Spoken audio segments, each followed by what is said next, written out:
The CBS Radio Mystery Theater presents...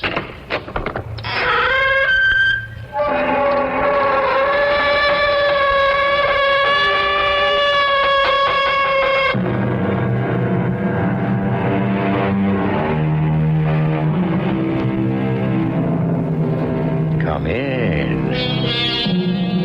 Welcome. I'm E.G. Marshall. The family has, for a long time, been one of the strongest institutions of our civilization. There are those who swear by the sanctity of the family. There are others who have said, God gives us relatives. Thank God we can choose our friends. Only when the family is attacked can one judge its true strength. Either it falls apart and disintegrates, or it holds firm. Our story deals with such a test.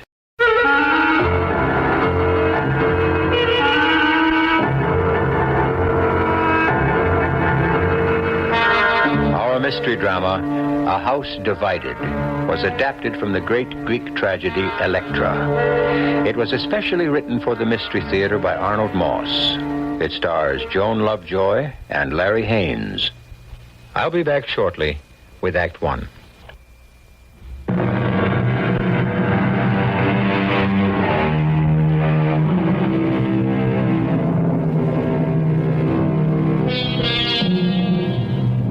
The year is 1917. All Europe was now at war. In April, President Woodrow Wilson asked Congress to join in the war against the Germany of Kaiser Wilhelm II. Doughboys were already off to France, singing, "We won't be back till it's over there." But in a large Midwestern city of the United States, another kind of war was just starting. With the promised passage of the 18th, the Prohibition Amendment, the forces of crime began to gather their troops in a campaign to fight that law and all laws. Augie Menon, District Attorney's Office. It's Claire, Augie. Oh, hi, darling. What's up? Why are you calling at this time of day? Well, I had to. Augie, I'm so worried. Something must be done. And we can't wait. The children, they're all right? Aaron's in no trouble? No, he's fine. Ellie off in another of her moods? No, it's not the children this time, Augie. It's you. Me? Yes, I ran into Jim Allen at Enrichi's, or better, he ran into me. He's out for no good, Augie. He means to give you trouble. So, what else is new? You're getting in his way, he said. Yeah, that's my job, darling. It's what I'm paid to do. I'm frightened, darling, for you and for the children. If he's said anything to threaten our two kids... No, not in so many words, but there's no telling where Big Jim will stop. Darling, why do you tell me all this as if I didn't know already? But because Alan mentioned something that I can't repeat on the telephone. You can't? Well, you told me more than once. You never know who might be listening. True. As soon as you get through, please meet me at 6 o'clock. Where? At 438 East Floyd. East Floyd? Darling, that's clear on the other side of town. Yes, I know. Pretty run-down neighborhood. Why there? Oh, Augie, I have a reason, a most important one. You'll have to trust me. You'll be there then at 6? Well, if you say so. But what's the mystery? Just be there and you'll see. Well, I've got to run. Goodbye, dear. See you soon. You're really something, Claire. Really. You never know who might be listening. Well, the important thing, my darling, is that you'll surely be there. On time? Augie? Always on time. He'll be there on the dot of 6, or I don't know my Augie. You know, I can see his face when I walk into that garage and say, "We never met, Mr. D.A., not formally. That is, my name is Allen, Big Jim Allen." You'd be surprised how many things we share in common. That's very funny, Jim. That ought to kill him.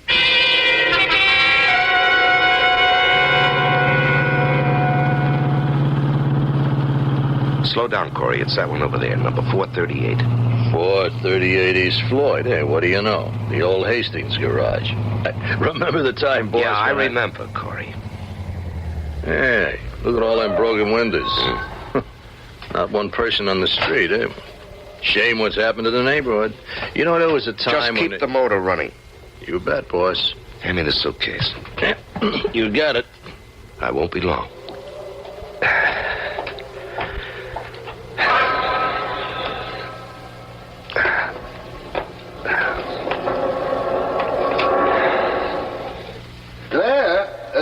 Claire, dear, is that you? Whatever made you choose... You're very punctual, Mr. Menon. Who's that? Here, I'll put the flashlight on my face. Can you see? Allen. Big Jim Allen. What are you doing here? I could ask you that. I'm expecting my wife. Here? In an old abandoned garage in a deserted neighborhood? You must be kidding. Allen, where's Claire? Where is my wife? What have you done to her? Now, that's a good question, Mr. Menon. What do you want? Just a little peace and quiet. Allen, if you have so much as laid a hand on Claire... Now, that's something I would not like to take an oath on. If you have hurt her or my kids in any way... I'll tell you one thing, Mr. Menon. Let's see. Now, the last time I saw your wife, she was just fine. Purring like a little kitten. She was happy as a clam. Resting on a bed. A bed.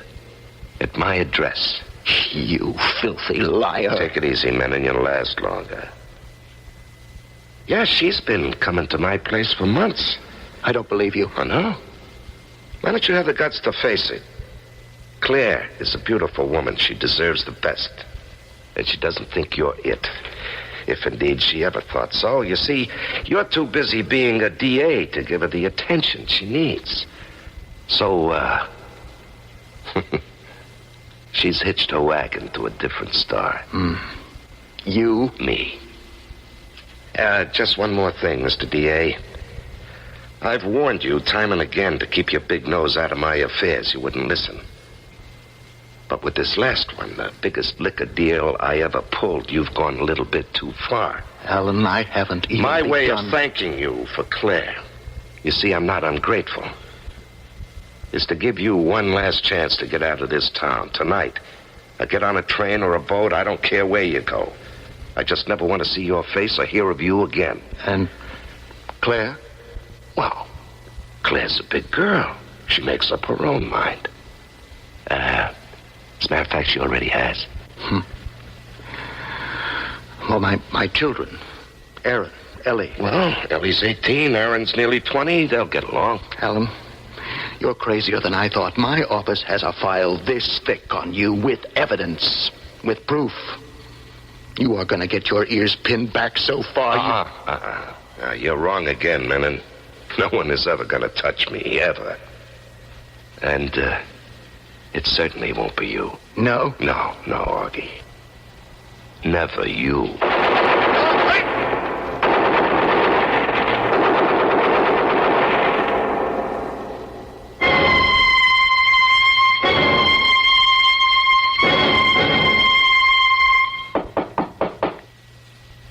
Ellie, open up. It's me, Aaron. Come on in. The door's open. Are you, all right, Ellie? I'm drained. I don't like cemeteries. The idea of death, of dead people, I just can't take it. Father's funeral was such a lie. Our mother in her black dress and veil watching as they lowered Father's body into his grave, making as if her little heart was being torn apart. She should have been an actress. Ellie, there's something that I have to tell you. Yes? I just can't stay here. I've got to get away, so... Well, I've enlisted in the Army in chemical warfare. I leave for training camp at 5 a.m. What? Why have you done this? Well, I told you. And before I leave, there's one thing that... Shh. Oh, hold it a minute. Phone from Mother. Hello? Oh, your big girl is fine and dandy. Aaron. Yeah. She's picked up the phone on the upstairs landing. I want to hear this. I have no idea, Jim. What's on your mind? She's talking to her boyfriend. Big Jim The Allen. Hot Chocolate Club? What's that? Oh, a new one. Best speakeasy in town? Well, I'd love to go. 8 o'clock is fine. I'm sure that Ellie and Aaron will be gone by then. Right. Bye, dear. The Hot Chocolate Club. Aaron, we were right. She had to be in on Daddy's murder all the time. She was the one who set him up, I'm sure. Yeah. I felt it all along. Oh, what would we do now, Aaron? Well, you play along as best you can till I return. Now, don't do anything that'll cause them to suspect that you suspect anything. And you? Well, between now and 5 a.m. tomorrow morning, I've got one important thing that I must do. Whatever it is, take care of yourself, Aaron. Take very good care.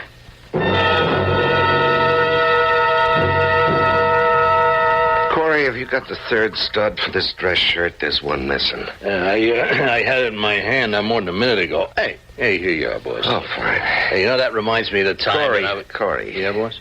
You know, I've been thinking. I don't trust those kids of Menon's. Well, what have they done? Nothing, not yet. But still, I have a feeling. They may know who killed their father. I'd like to make sure that they don't talk. Oh, I got you, boys. No, not quite, Corey. Not so fast. Now, first, I want that girl watched and guarded 24 hours a day. Ellie is not to leave their house unless you have a tail on her. No phone calls in or out without a tap. No shopping, no dating, nothing. Unless one of our boys is close behind. Yeah, she worries me. Yeah, I understand. What about the boy? Aaron is another story. That one I have to think about. Anything in the evening paper? No, not too much. The cops still ain't got a clue to the disappearance of Augie Menon. No, that's very interesting. Yeah, they fine-tooth comb the city. There's not a shadow of the old Augie. It's amazing, isn't it, huh? Yeah. Lake Michigan gets very deep in parts. Cement goes down real quick. Oh, my coat, please. There we are. Now, I think I'm ready for an unforgettable night on the town with the most beautiful widow in the whole Midwest.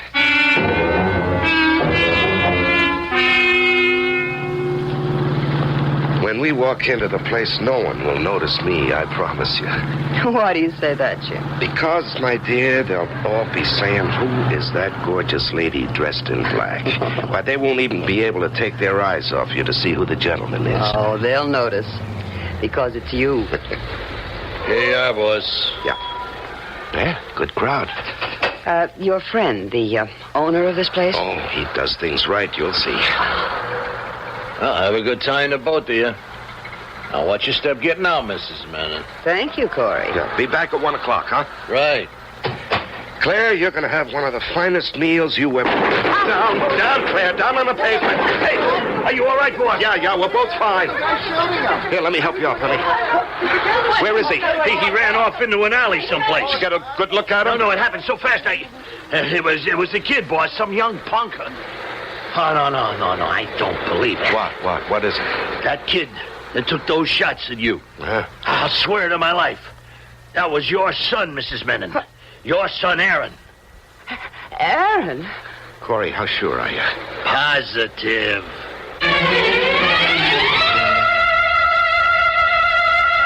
The scriptures offer us two contradictory pieces of advice. One says, whosoever shall smite thee on thy right cheek, turn to him the other also. But in addition, we are told that we should exact an eye for an eye and a tooth for a tooth. It's obvious that neither Jim Allen nor Aaron Menon are prepared to turn any cheeks. That they both agree with the admonition in Genesis that says, whoso sheddeth man's blood, by man shall his blood be shed. I'll be back shortly with Act 2.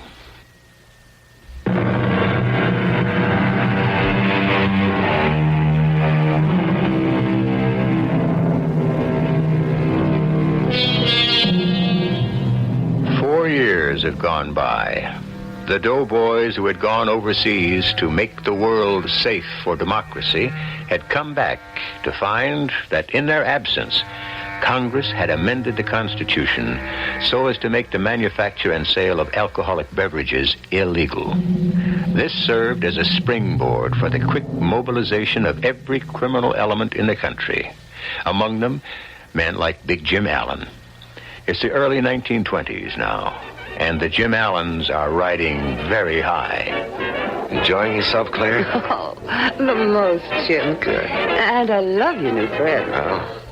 You know, I often think they're friends only because I serve and sell the finest booze in town. When my little fleet of motorboats scoot across the lake from Canada... You're a rum runner? They bring in only the best. And they make the Coast Guard look like kindergarten kids. Yeah, I got a couple of boats coming over tonight. By the way, where's that daughter of yours? Oh, Ellie's upstairs in her room.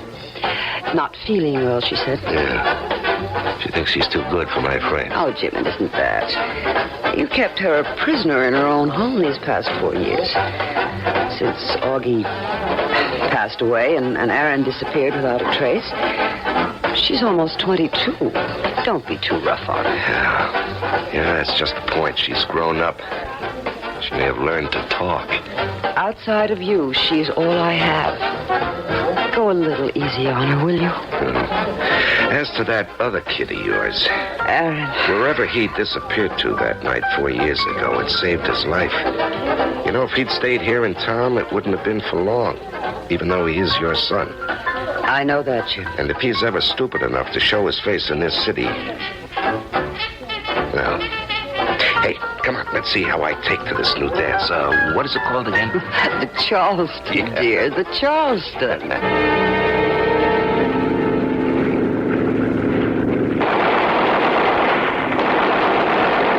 Hold it, Aaron! Hold your fire! Boy, I would have given anything to get that little rum runner, especially that one. Aaron, the Coast Guard can't win them all. Tonight the fog's as thick as soup. We can't even see what we're shooting at. It isn't any easier when they run without lights. Yeah, I know, Pete. And that's what these rum runners count on to bring their booze across the lake. You know that. And what was so special about this one we missed? That was one of Big Jim Allen's fleet. So? You win a few, you lose a few. You know, like you in the Army. Woo-hoo. You were lucky. Yeah, I guess. How many operations did they tell me? 5. 3 years of them, huh? Hey, why don't we go below for a cup of coffee? I'm freezing. Hey, good idea.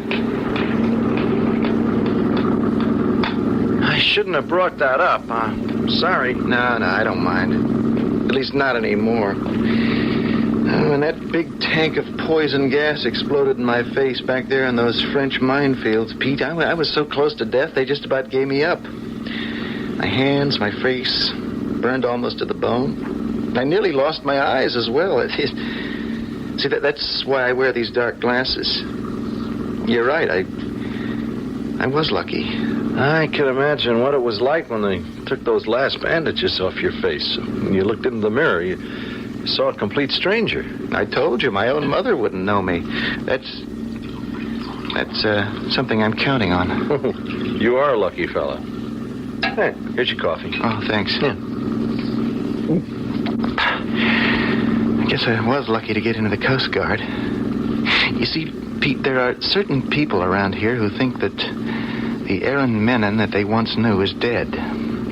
Disappeared into the war someplace. They haven't heard from him in 4 years, so he must be dead. People who wouldn't hesitate a minute to make Aaron Menon, if they thought he was alive, heavier by 2-3 pounds of lead. Oh, yeah, I see.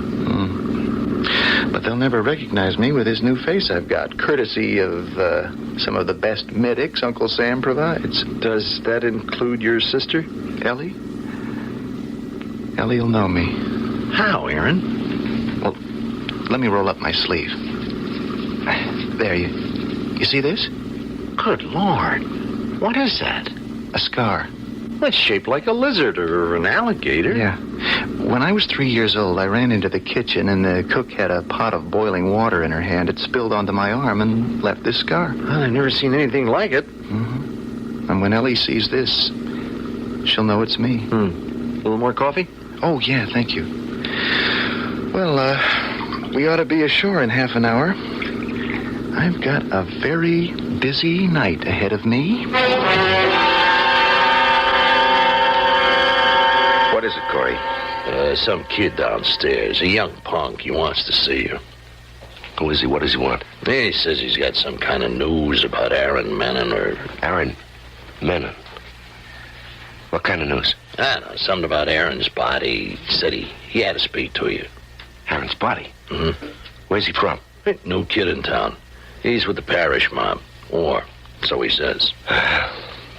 Where is he? Outside, waiting in the hall. Okay, let him wait. Meantime, you keep an eye on him every minute. Ellie, dear, stop being such a stubborn girl. Now that our guests have gone, your father wants to talk to you. Jim Allen is your husband, not my father. My father is dead, murdered. Jim's almost out of patience with you, and so am I. I've waited this long, Mother. I can wait a little longer. For what? For the day my brother Aaron comes to see me. A visit from the dead. There are no such thing as ghosts. I have hope. Of what? Of Aaron coming back and with one bold stroke rescuing his little sister from the big, bad ogre? Wake up, Ellie. You're a little grown up for fairy tales. Besides, if he ever did turn up, he'd be in trouble, big trouble. And I would do nothing to protect him. Even if I could. I find it hard to understand you, Mother. He's your son. He tried to kill the man who is my husband. Your husband? The man whose hands you'd like to think are clean? The man who almost wept with joy the day he heard my father had been murdered? I won't listen to that kind of talk. The truth hurts, doesn't it? Come in. Ellie. If you don't mind, I prefer to stay here in my room. Well, you may not when you hear what I gotta tell you. What is it, Jim? Young fella downstairs turned up out of nowhere. One of Parrish's mob, a new kid. Well, what is he to do with me? Or Ellie? Well, a kid comes with some unexpected news. Aaron, he says, is dead. He says he was killed. That's news. Not the way you think. Not in the war, but here, right here in town. I don't believe it. Yeah, this morning. The kid was in on it, he says. Well, where is the body? Yeah, exactly what I asked. Well, they've got it stashed away someplace. The viewing price is $5,000, worth every cent of it to know that Aaron is really out of my hair forever. Even if it's true, that still leaves one of us, Mr. Allen. Yeah, how well I know. Meantime, we'll make a little date with the young man downstairs, Buddy Cummings. A date to witness the remains of your late but unlamented brother, Aaron. Claire? Yes, Jim. Come on downstairs. Oh, Ellie, I think you might find it interesting to talk with this young fella, too. So won't you join us? This once? I think I will. Mr. Allen, we've got the body. Identification unmistakable. Mm-hmm. How can you be sure? Well, you know about the scar on his right forearm? Yeah, I do. Well, then, you won't be disappointed. Jim, if you don't need me... No, I think we've done all we have to. You coming, Ellie? If you don't mind, I'd like to stay and talk a little more with Mr. Cummings here. Be my guest, as always. Mr. Cummings? Yes? Just who are you? Where do you come from? Does that make any difference? What do you know about my brother Aaron? Where's his body? The living are not usually buried. What's that supposed to mean? Whatever you want to make of it. You had something to do with my brother's death? In a manner of speaking. You killed him? Maybe.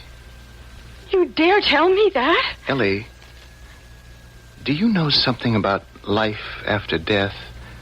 how the dead sometimes come back to still another life, sometimes in other shapes, long after they've passed out of this life? You know, like reincarnation? I don't believe in any of that nonsense. What are you getting at?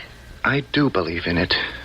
In my own way. Please, get to the point. No, be patient with me. Here, let me take off these dark glasses. Now, the eyes may look a little strange, but look into them.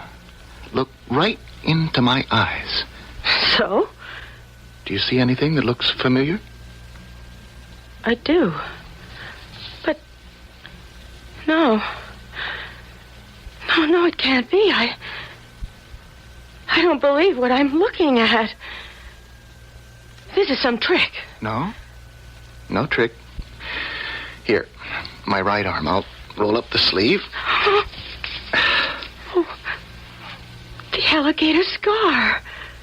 No, you put it there. All right, listen to me. Your stuffed animal, your favorite, the one you slept with till you were nearly 9? Yes? What was it? A cross between a teddy bear and a kangaroo. What was its name? You called it Joe Jerusha. Aaron, you are my brother, Aaron. Oh, I counted on your coming back. Aaron, what happened to your face? The war. Ellie, you are looking at some of the finest plastic surgery they can do these days. It's incredible. I'm back, but nobody knows that I'm here. Now, we have some work to do. I know what you're thinking. You can count on me. Our mother, she is less than dirt. And he, Big Jim Allen, he's... Oh, they're well matched. They deserve each other. Ellie, they say that no death is a good death, but when those two are lowered into their graves, their deaths are going to be the best thing that's ever happened on this earth. And it will happen. I swear it will.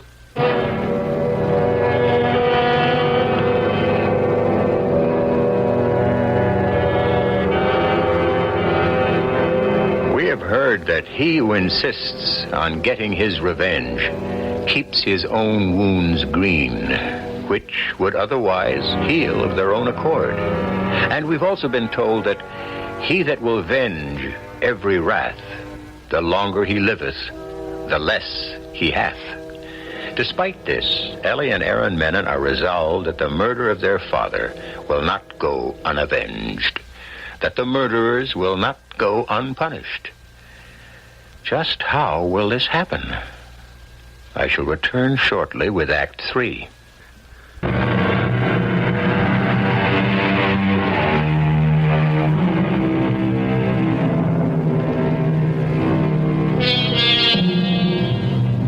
In Hamlet, another story of retribution, the ghost of Hamlet's murdered father instructs him to revenge his father's death. But the young prince of Denmark keeps putting it off until eventually his procrastination leads to his own death. For the young Menons, Aaron and Ellie, time is running very short. Aaron, his face altered beyond recognition by an accident in World War I, has convinced Jim Allen, the murderer of his father, that he is another man called Buddy Cummings. Allen is about to offer Aaron, or Buddy, a most unusual assignment. Do you think you can pull it off, Buddy, without Ellie suspecting anything? Oh, I'm sure I can, Mr. Allen. Why are you so sure? A weekend up in the mountains? Why not? In the first place, she'd give anything to get away from here, if only for a day or two. Yeah, her prison, as she calls it. And even though she knows I'll be watching every move she makes, I think she kind of trusts me. Yeah. Yeah, she has taken a liking to you, which should keep her off guard. Okay, now, Corey, I'll give you a road map, directions to the place, and the keys. Tomorrow's Saturday. I'd get an early start if I were you. Okay, I will. Yeah, just one last thing. Now, you do the job the way it's best for you. Only get rid of the body the way I suggested. It can't fail. It never has. We understand each other perfectly, Mr. Allen? Yeah, I'm sure. And it's Jim from now on. Big Jim, if you like. Thank you. Now, next item on the agenda. The little trip tonight to view the last remains of Ellie's brother, Aaron. Whenever you say. Now, it's only right and proper that a civilized man pay his respects to the dead, huh? Don't you agree?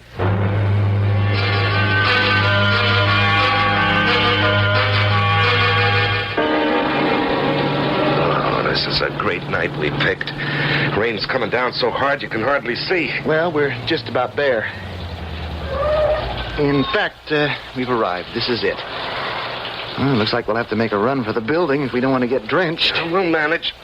Umbrella? No, the wind would blow it inside out. Let's run for it, huh? Okay, follow me. Here goes.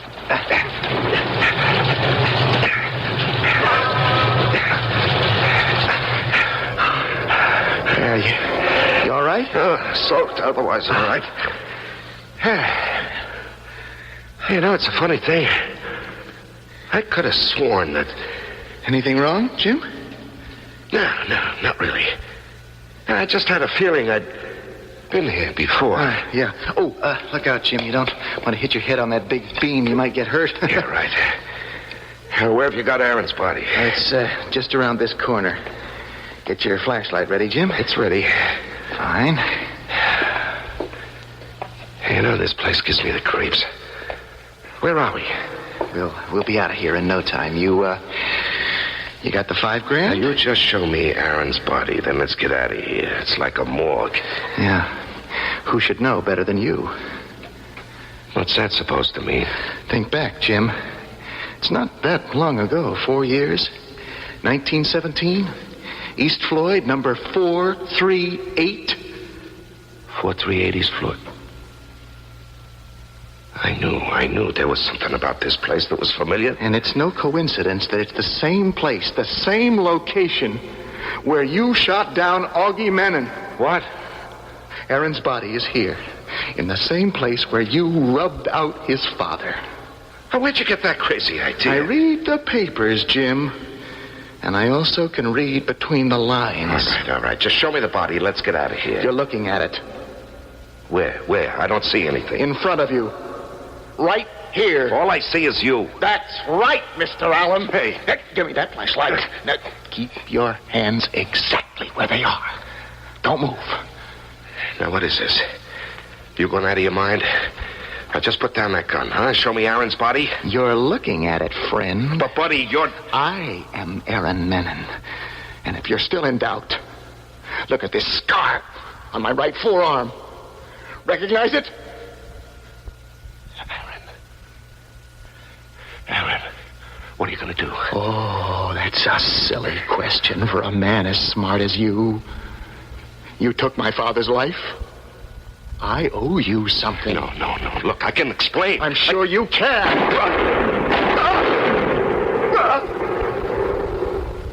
My father always paid his debts. Big Jim. You and my mother should have remembered that.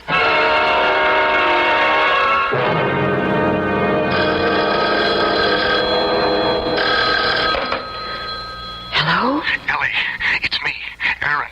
Where are you? The other side of town. Are you all right? Just fine. Ellie, it's done. Done? Finished. All attended to. Tell our mother, Big Jim sent a message. He won't be home tonight. Good. Very good. When do I see you? A few more things I have to do tonight. Tomorrow morning. Here? At the house? Yeah, where else? I have a better idea, I think. Oh, what is it? Tomorrow is an anniversary of sorts. Of course. Someone we know will make a trip to Good Hope Cemetery to lay flowers on a grave. I'll be there, too. What time? Around 9? Okay. Until tomorrow. Until tomorrow.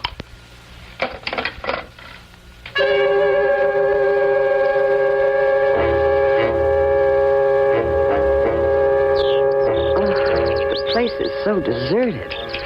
Not a soul in sight. It's early. You'd think they'd take better care of the graves.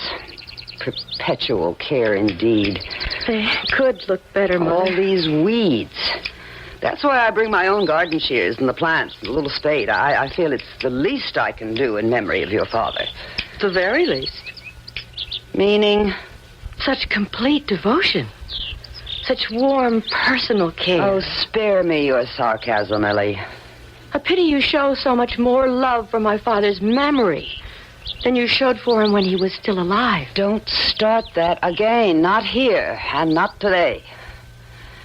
Please hand me that small flower pot. No. The one over there. The ice plant. Why do you suppose it's called an ice plant? Any idea, Mother? None. Maybe because it has no heart. Or one of ice. Plants don't have hearts. Neither do some people. Ellie, once and for all, your father is dead. Nothing you do or say will ever bring him back. That's true, Mother. And no amount of flowers or these plants upon his grave will ever clean your heart of guilt. Must I hear that again for the last time, Ellie? It may indeed be the last time. So listen well, Mother. For 4 long years, I have waited for this chance. I've watched and waited with a patience I didn't think I had, while you brought your lover to my father's house, my father's bed, even when my father was still living. I don't have to hear this. Oh, yes, you do. You're hurting me. Let go of my arm. Then listen.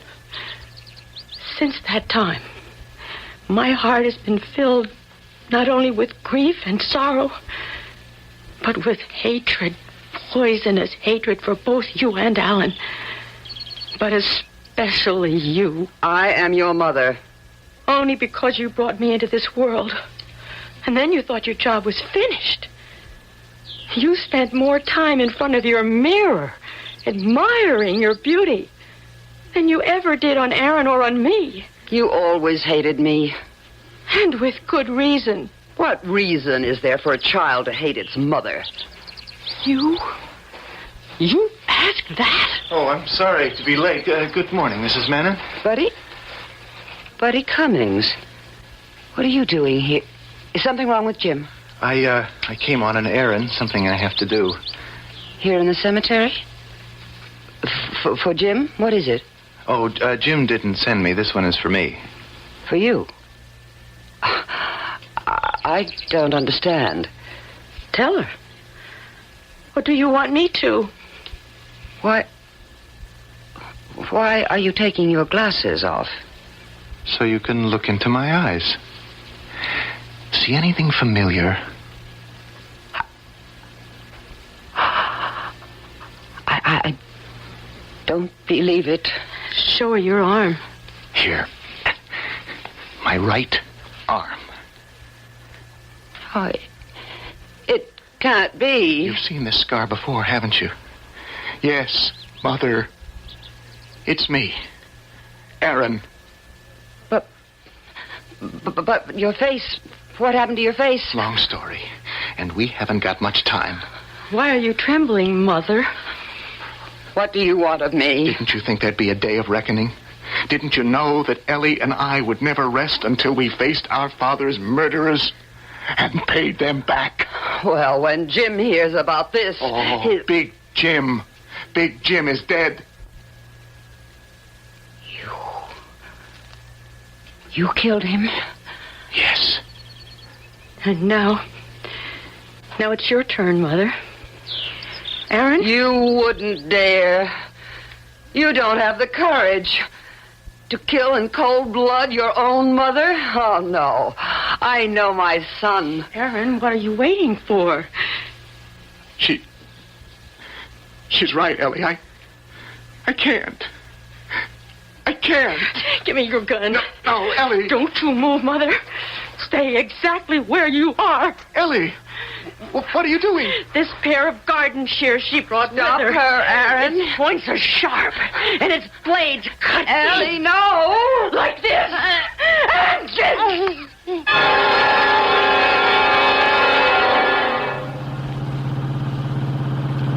Now, remember, Ellie, when we get to the gate, we're supposed to be leaving for the weekend in Alan's place in the mountains. I know. And my job is to see that I come back alone. Without you, Alan's last instructions. Whoever's on duty at the gate will see that I'm very pleased. Right. here we are. Okay. Morning, buddy. Morning, Miss Menon. Oh, good morning, Corey. What are you doing here at the gate? Well, the regular guy's off till 12 o'clock. I'm helping out. Mr. Allen's let me out for the weekend. A trip up to his place in the mountains. Yeah, I know all about it. He gave me full instructions. Here's the keys, buddy. And a road map. And full directions. Mm-hmm. And after last night's rain, looks as if we'll have a good day. Yeah, it looks that way. And see that you take good care of the young lady, huh, buddy? I'm sure you will, Corey. Won't let her out of my sight for 1 minute. Here. Let me get these gates open for you. There we go. Have fun. And be careful driving on those winding roads. We don't want anybody to get hurt, right? Right. So long, Corey. Well, where do we go, Ellie? I don't know. Just drive. I'm glad it's over. So am I. I feel relieved. Me too. Sooner or later, we'll be discovered. You know that. I suppose so. And charged with murder. I don't care now. We did what we both knew we had to do.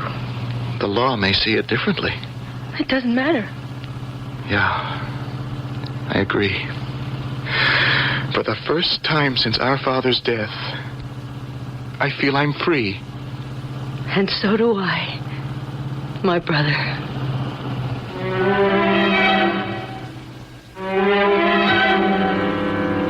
The law, of course, did catch up with Ellie and Aaron. And to the law, murder was murder, no matter what the justification. The last words of the ancient Greek playwright Euripides, in his version of Electra, read, "As we move through the open valleys of air, we champion none who are stained in sin. So let no man be desirous of evil, nor sail with those who have broken their oaths. As God to man, I command you."